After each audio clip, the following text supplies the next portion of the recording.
West Indies versus Zimbabwe match అనేది మొదటి బంతి నుంచే ఒక సినిమాలా సాగింది.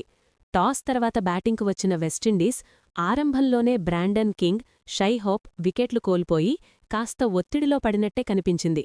కానీ అదే సమయంలో క్రీజ్లోకి వచ్చిన షిమ్రాన్ హెట్మయర్ మ్యాచ్ దిశనే మార్చేశాడు.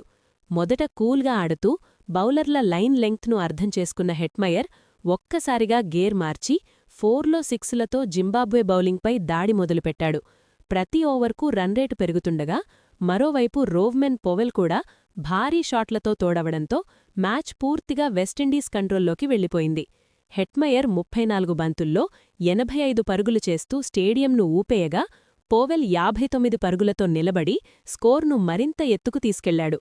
చివరి ఓవర్లలో రదర్ఫోర్డ్, షెఫర్డ్, జేసన్ హోల్డర్ సైతం ఒక్కో బంతిని బౌండరీగా మలచడంతో 20 ఓవర్లు ముగిసేసరికి వెస్టిండీస్ భారీగా 254/6 స్కోర్ చేసింది.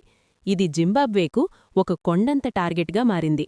చేజ్ ప్రారంభించిన జింబాబ్వేకు మొదటి ఓవర్ల నుంచే వెస్టిండీస్ బౌలర్లు షాకిచ్చారు. అకీల్ హుస్సేన్ స్పిన్లో మాయ చూపించగా గుడకేష్ మోతీ వరుసగా వికెట్లు తీస్తూ బ్యాటింగ్ లైనప్ను చీల్చి చెదరగొట్టాడు. మధ్యలో డియోన్ మయర్స్, సికందర్ రజా, బ్రాడ్ ఎవాన్స్ కొంత పోరాటం చేసినా అవసరమైన రన్రేట్ భయంకరంగా పెరిగిపోవడంతో ఒత్తిడి తట్టుకోలేక వికెట్లు వరుసగా పడిపోయాయి. ప్రతి ఓవర్కు మ్యాచ్ జారిపోతుండగా 17.4 ఓవర్లకే జింబాబ్వే 147 పరుగులకే ఆలౌటయింది. చివరికి వెస్టిండీస్ 107 పరుగుల భారీ విజయం సాధిస్తూ ఈ మ్యాచ్ను పూర్తిగా వన్ సైడెడ్గా మార్చేసింది. బ్యాటింగ్లో హెట్మయర్ విధ్వంసం, బౌలింగ్లో హోసెయిన్, మోతీ ఆధిపత్యం కలిసి ఈ మ్యాచ్ను ఫుల్ ఎంటర్టైన్మెంట్ ప్యాకేజ్గా నిలిపాయి.